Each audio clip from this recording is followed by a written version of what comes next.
choose sides. I'm very impressed by your Minister of Foreign Affairs, and I see some of his speeches. And one of the things that I think is clear for both the UAE and for India today is we don't need to choose sides. At the end of the day, politics is determined by the best interest of certain parties.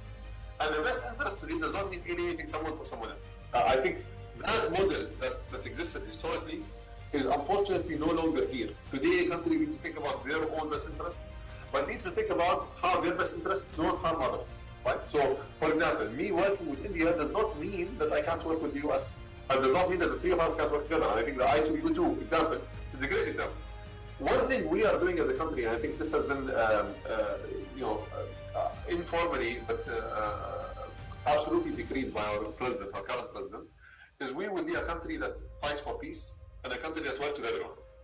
A great example of that is the Abrahamic Accords. So when most countries were shelling Israel, we said for 80 years we've been doing the same thing. It does not make sense for us to continue 80 years to do the same thing and not get results. Let us work together and let us try to find a way where we can achieve the outcome that everyone wants, while at the same time developing together as nations. The same is true as well when it comes to technology.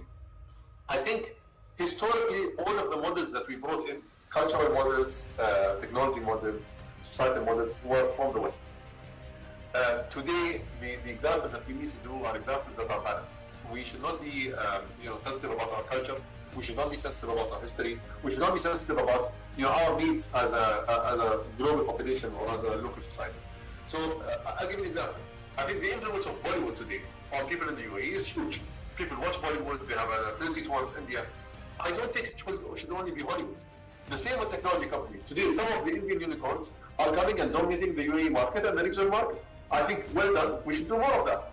It should not be a one-size-fits-all.